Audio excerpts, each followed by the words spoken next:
اعوذ باللہ من الشیطان الرجیم بسم اللہ الرحمن الرحیم الم تر ان اللہ یسبح له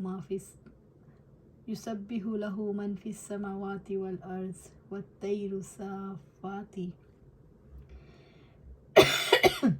کل قد علم صلاتہ وتسبیحہ واللہ علیم بما یفعلون۔ کیا آپ نے نہیں دیکھا کہ یقیناً اللہ تعالیٰ کی تسبیح بیان کرتا ہے جو آسمانوں اور زمین میں ہے، اور پرندے بھی جو پر پھیلائے ہوئے ہیں، ہر ایک نے یقیناً اپنی نماز اور اپنی تسبیح کو جان لیا ہے، اور اللہ تعالیٰ خوب جاننے والا ہے جو کچھ بھی وہ کرتے ہیں۔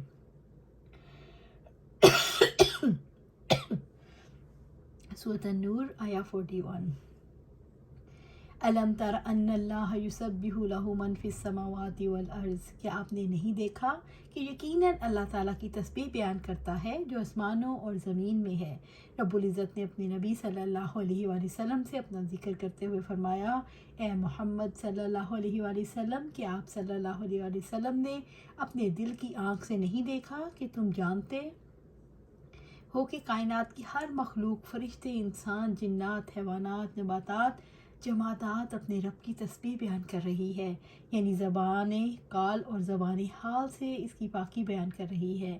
رب العزت نے فرمایا سورۃ بنی اسرائیل میں، ساتوں آسمان اور زمین اور جو ان میں ہیں سب اس کی تسبیح کرتے ہیں، اور کوئی چیز نہیں مگر اس کی حمد کے ساتھ تسبیح کرتی ہے، لیکن تم ان کی تسبیح نہیں سمجھتے، یقیناً وہ ہمیشہ سے بے حد بردبار نہایت بخشنے والا ہے۔ والطیر صافات، اور پرندے بھی جو پر پھیلائے ہوئے ہیں، اور پرندے جو پر پھیلا کر اڑ رہے ہیں۔ پرندے اللہ تعالیٰ کی قدرت کاملہ کا منہ بولتا ثبوت ہیں۔ ان کی تسبیح آسمان اور زمین کے درمیان فضاؤں میں اڑتے ہوئے ہوتی ہے، جبکہ دوسری مخلوقات یعنی حیوانات زمین پر چلنے پھرنے کی قدرت رکھتے ہیں، فضاؤں میں پرواز کرنے کی طاقت نہیں رکھتے۔ پرندوں کا تذکرہ ان کی صف بندی اور منظم پرواز کی وجہ سے کیا گیا۔ کل قد علم صلاتہ وتسبیحہ، ہر ایک نے یقیناً اپنی نماز اور اپنی تسبیح کو جان لیا، یعنی مخلوق کے دلوں میں جو تسبیح الہام کر دی گئی ہے وہ اپنی تسبیح اور نماز کو جانتے ہیں۔ اللہ تعالیٰ نے اپنی مخلوق کو اپنی عبادت کا ہر طریقہ بتا دیا اور ایک راستہ سمجھا دیا۔ اسی طرح سورۃ صاد میں اللہ سبحانہ تعالیٰ فرماتے ہیں، بے شک ہم نے اس کے ساتھ پہاڑوں کو مسخر کر دیا کہ وہ صبح و شام تسبیح کرتے تھے۔ چونٹیوں کی تسبیح کے بارے میں آپ صلی اللہ علیہ وآلہ وسلم نے فرمایا، چونٹی نے ایک نبی عزیر یا موسیٰ علیہ السلام کو کاٹ لیا تو ان کے حکم سے چونٹیوں کے سارے گھر جلا دیے گئے۔ اس پر اللہ تعالیٰ نے ان کے پاس وحی بھیجی، اگر تمہیں ایک چونٹی نے کاٹ لیا تھا تو تم نے ایسی خلقت کو جلا کر خاک کر دیا جو اللہ کی تسبیح بیان کرتی تھی۔ سبحان اللہ۔ واللہ علیم بما یفعلون، اور اللہ تعالیٰ خوب جاننے والا ہے جو کچھ بھی وہ کرتے ہیں۔ اللہ تعالیٰ نے یہ شعور دلایا ہے کہ کائنات کی ہر چیز حرکت میں ہے، تسبیح بیان کر رہی ہے، اور اللہ تعالیٰ ہر ایک کے اعمال سے باخبر ہے۔ اللہ تعالیٰ نے ہی سب کو کائنات میں حرکت کرنے کے مواقع دے رکھے ہیں۔ اللہ تعالیٰ نے انسان کو شعور دلایا ہے جو کچھ اپنے اللہ تعالیٰ کے علم میں ہے اس پر وہ گرفت کرے گا، لہٰذا شعور اور ارادے کے ساتھ اللہ تعالیٰ کی صفات کا علم حاصل کرو، اپنی زندگی کے پروگرام کا علم حاصل کرو، اور اللہ تعالیٰ کی اطاعت اور تسبیح میں مشغول ہو جاؤ۔ وَلِلَّهِ مُلْكُ السَّمَاوَاتِ وَالْأَرْضِ وَإِلَى اللَّهِ الْمَصِيرُ، اور آسمان اور زمین میں اللہ تعالیٰ ہی کی بادشاہت ہے اور اسی کی طرف سب کو لوٹ کر جانا ہے۔ سورۃ النور آیا 42۔ وَلِلَّهِ مُلْكُ السَّمَاوَاتِ وَالْأَرْضِ، اور آسمانوں اور زمین میں اللہ ہی کی بادشاہت ہے۔ اللہ رب العزت ساری کائنات کا مالک و مختار ہے، وہی بادشاہ ہے، سچا معبود ہے، اس کے سوا کوئی عبادت کے لائق نہیں۔ وہ زور آور بادشاہ ہے جس کے حکم کو کوئی ٹال نہیں سکتا۔ سب کو لوٹ کر اللہ ہی کے پاس جانا ہے۔ اللہ تعالیٰ ہر ایک کو اس کے اعمال کی جزا دے۔ وَإِلَى اللَّهِ الْمَصِيرُ، اور اسی کی طرف سب کو لوٹ کر جانا ہے۔ اللہ تعالیٰ نے سمجھایا ہے کہ اللہ تعالیٰ سے بھاگنے کی کوئی جگہ نہیں، لہٰذا اللہ تعالیٰ سے نہ بھاگو۔ اللہ تعالیٰ نے سمجھایا ہے کہ اس کے عذاب سے بچنے کی کوئی جگہ نہیں، لہٰذا اپنی جان بچانے کے لیے اللہ کے آگے جھک جاؤ۔ اللہ کی عبادت، اللہ کی غلامی کے طریقوں کا علم حاصل کرو، جیسا کہ ہر مخلوق کو عطا کیا گیا ہے۔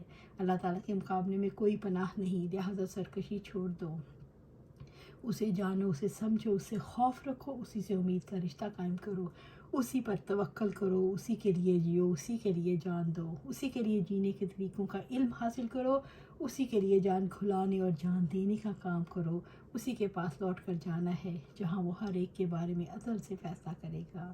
الم تر ان اللہ یزجی سحابا ثم یؤلف بینہ ثم یجعلہ رکاما فتر الودق یخرج من خلالہ وینزل من السماء من جبال فیہا من برد فیصیب بها من یشاء ویصرفوہ عن من یشاء یکاد سنا برقہ یذہب بالابصار۔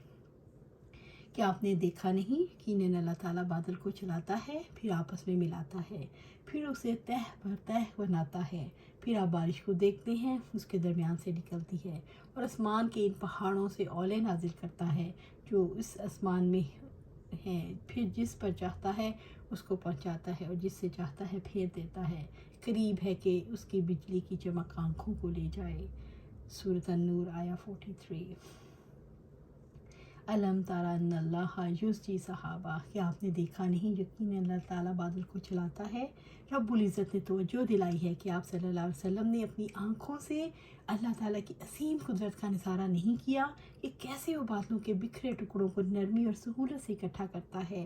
ثم یؤلف بینہ ثم یجعلہ رکاما، پھر آپس میں ملاتا ہے، پھر اسے تہ پر تہ کر دیتا ہے۔ اللہ تعالیٰ کیسے بادلوں کو اکٹھا کر دیتا ہے اور بادل کس طرح تہ بتہ جم جاتے ہیں، وہی بادل پہاڑوں کی مانند ہو جاتے ہیں۔ فتر الودق یخرج من خلالہ، پھر آپ بارش کو دیکھتے ہیں، اس کے درمیان سے نکلتی ہے۔ آپ بادلوں سے بارش کو برستے ہوئے دیکھتے ہیں، کس طرح وہ بارش برستی ہے اور اسے زمین سیراب ہو جاتی ہے، ندی نالے اور دریا بھر جاتے ہیں، قسم قسم کی نباتات اگاتی ہے۔ اسی طرح اللہ سبحانہ تعالیٰ فرماتے ہیں یُنَزِّلُ مِنَ السَّمَاءِ مِن جِبَالٍ فِيهِمَا مِن بَرَدٍ، اور آسمانوں اور وہ آسمان اور ان پہاڑوں سے اولے نازل کرتا ہے جو اس میں ہیں۔ اس سے مراد آسمان میں بادلوں میں برف کا جم کر پہاڑ کی شکل اختیار کر لینا۔ اللہ تعالیٰ اپنی قدرت کے اظہار کے لیے اولے برساتا ہے۔ اولوں کا برسانا ہلاکت کا باعث بنتا ہے، جبکہ برف کا آہستگی کے ساتھ برسنا رحمت کا باعث ہے۔ اللہ تعالیٰ جس کو چاہتا ہے رحمت عطا کرتا ہے، جس کو چاہتا ہے ہلاک کر دیتا ہے۔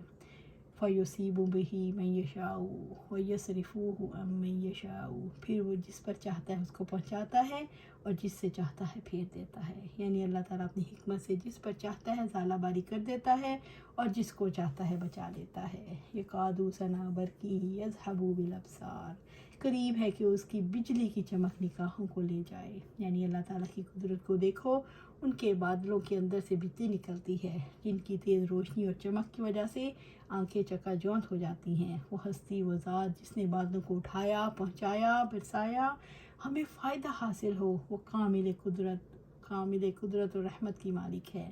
یقلب اللہ اللیل والنہار ان فی ذلک لعبرۃ لأولی الابصار، اللہ تعالیٰ ہی رات کو اور دن کو پلٹاتا ہے، بلا شبہ آنکھوں والوں کے لیے اس میں یقیناً عبرت ہے۔ سورۃ النور آیا 44۔ اللہ سبحانہ تعالیٰ کہتے ہیں یقلب اللہ اللیل والنہار، اور اللہ تعالیٰ ہی رات اور دن کو پلٹاتا ہے۔ اللہ تعالیٰ دن اور رات کے بدلنے سے کبھی دن لمبے اور راتیں چھوٹی، اور کبھی راتیں لمبی اور دن چھوٹے کر دیتا ہے۔ اللہ تعالیٰ بادلوں کو ہٹا کر دن کے اندھیرے دور کر دیتا ہے، سورج کی روشنی سے زمین کو چمکا دیتا ہے۔ اللہ تعالیٰ بادلوں کو ہٹا کر رات کی تاریکی کو چاند کی روشنی سے دور کر دیتا ہے۔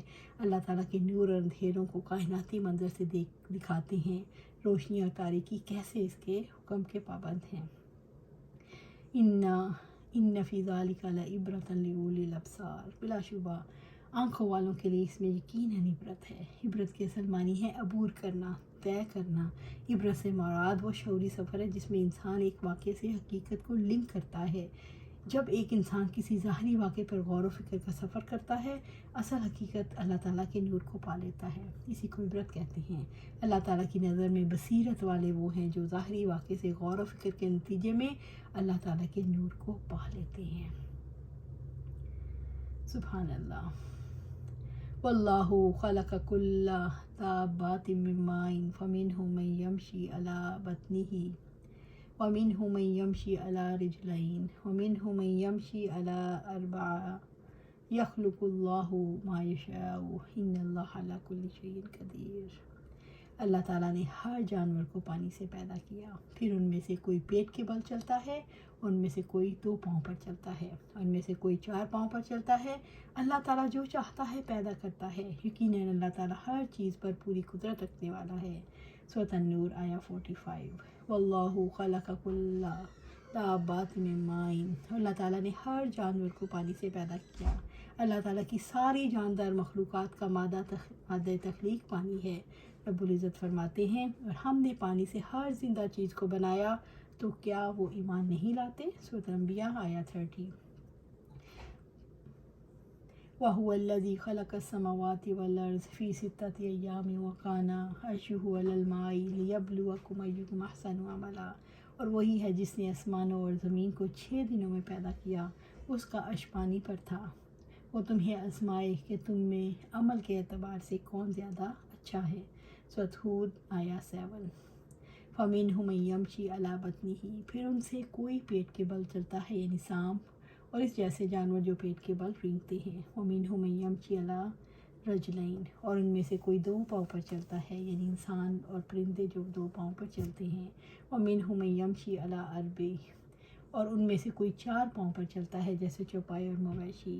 یخلق اللہ ما یشاء، اور اللہ تعالیٰ جو چاہتا ہے پیدا کرتا ہے، جیسے بعض حیوانات 4 سے زیادہ پاؤں رکھتے ہیں۔ ان اللہ علی کل شیء قدیر، یقیناً اللہ تعالیٰ ہر چیز پر قدرت رکھنے والا ہے، یعنی اللہ تعالیٰ اپنی قدرت سے جو چاہتا ہے پیدا کرتا ہے۔ اللہ سبحانہ تعالیٰ فرماتے ہیں اور زمین میں ایک دوسرے سے ملے ہوئے ٹکڑے ہیں اور انگوروں کے باغات ہیں، کھیتیاں ہیں اور کھجوروں کے درخت، بعض کئی تنوں والے ہیں اور بعض ایک تنے والے، سب کو ایک ہی پانی سے رب کیا جاتا ہے، اور ہم میں سے بعض کو مزے میں بعض پر فوقیت دیتے ہیں، بلا شبہ اس میں لوگوں کے لیے یقینی نشانیاں ہیں جو عقل سے کام لیتے ہیں۔ سورۃ رعد آیا 4۔ اللہ تعالیٰ نے زندگی کے ایک اصل کو اپنی قدرت کا نشان بنا دیا۔ اللہ تعالیٰ نے ایک مادے سے مختلف شکلوں والے جانور بنا کر اپنی قدرت کو ثابت کیا۔ اللہ تعالیٰ نے یہ ثابت کیا کہ ارادے اور تقدیر کے بغیر یہ اتفاق نہیں، ہر چیز کی ایک تقدیر مقرر ہو گئی۔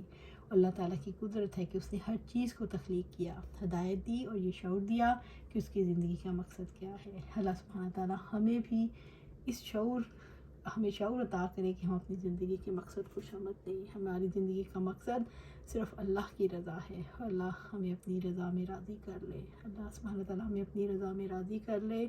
اللہ سبحانہ تعالیٰ ہمیں اپنی رضا میں راضی کر لے۔ آمین یا رب العالمین۔